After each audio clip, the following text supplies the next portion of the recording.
I am going to ask you to look at a category of gathering most of you have never thought about professionally and ask what you can steal from it. Medical and scientific meetings are not your world.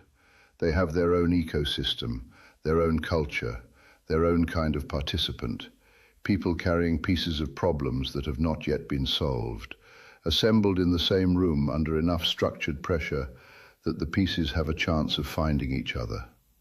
The conversations that happen there, including the ones in corridors between sessions and at dinner tables at 10 o'clock at night, produce collaborations, treatments, and in some cases, cures that would not exist otherwise. The medical meeting is the only category of gathering in human history whose value has been scientifically documented and proven. Your industry has been producing gatherings for decades without once asking what this category of meeting knows that you do not. I built the first one, and what I learnt then is more relevant to what you do now than anything you were taught about event management. My name is Alexander Monro, born 1697. First professor of anatomy at the University of Edinburgh at 23. My son held that chair after me, his son after him. 126 years. We were a stubborn family. I gathered physicians into a room, not to lecture them, to argue with each other. I called it the Society for the Improvement of Medical Knowledge. We met regularly, we disputed findings, we published what we decided. It became the first peer-reviewed medical journal in Britain, one of the first in the world. The meetings were built on what I called polite sociability. The idea was that learned men could disagree without destroying each other. For a while it worked beautifully. Then one of my colleagues, William Cullen, employed a student as tutor to his children. The student's name was John Brown. Brown was difficult, brilliant, perpetually broke, and constitutionally incapable of agreeing with anyone, especially the man who had employed him. He claimed there were only two diseases, too much stimulation and too little, and that the solution to both was alcohol and opium.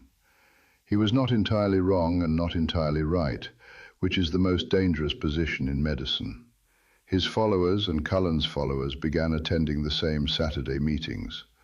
What had been polite disputations became something considerably less polite. Someone leaked proceedings to a local tabloid. The society sued.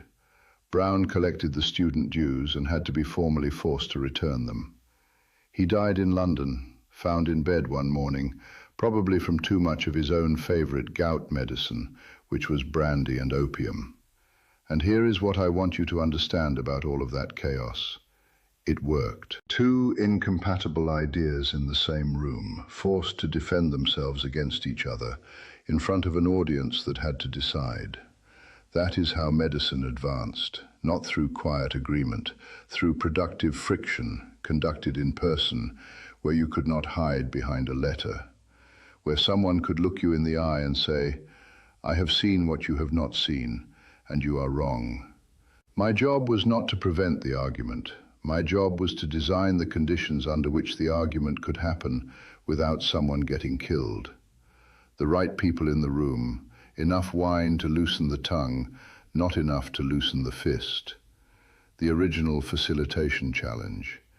You think gathering was invented by your industry? It was not. Lloyd's of London began as merchants, sitting at the same tables at Edward Lloyd's coffee house near the Thames, not by design, because the right people were in the same room long enough to realize what they had in common. Insurance was invented in a coffee house. The stock exchange was invented in a coffee house. Newton dissected a dolphin on the table at the Grecian. When the Thames froze, merchants set up stalls on the ice. Bakers and barbers and booksellers, all doing business with people they had never met, simply because the weather had compressed them into proximity. When the ice melted, the fair disappeared.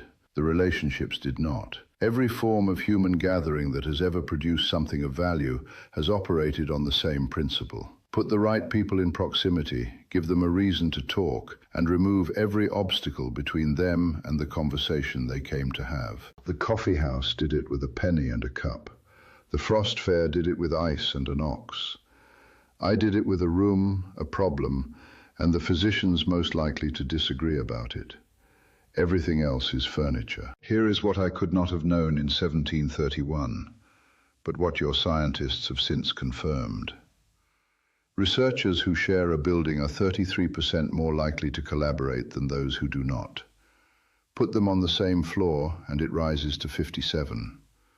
A study published in Nature in 2023 found that remote teams are systematically less likely to produce breakthroughs, because breakthroughs require two minds in the same space, reading each other's faces, building on a thought before it disappears.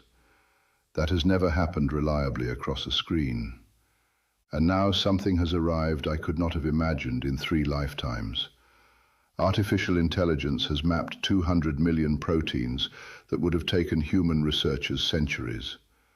Drug candidates developed with AI are reaching clinical trials at nearly twice the historical success rate. The machine is genuinely, staggeringly powerful. But here is what it cannot do. When insight strikes the human brain, the hippocampus fires. Neural circuits reorganize. An aha moment nearly doubles the likelihood that a person acts on what they suddenly understood. The machine can give your physicians every piece of the puzzle in perfect order. It cannot give them the moment the pieces resolve into a picture. That moment is biological. It requires a prepared mind, an unexpected encounter, and something that surprises it. The physicians who come to your gatherings now arrive having already consulted AI about every paper being presented. They carry more processed knowledge than I accumulated in a lifetime. And in the corridor between sessions, at the coffee station you positioned deliberately, 2 of them will have a conversation the machine prepared and could not complete. The machine does the compression, the human does the collision. Your meeting is where the collision happens. Build rooms where that can happen. Design the argument. Facilitate the friction. Put the right people in proximity and give them enough time to surprise each other. That is what I did in Edinburgh in 1731. It is still the job.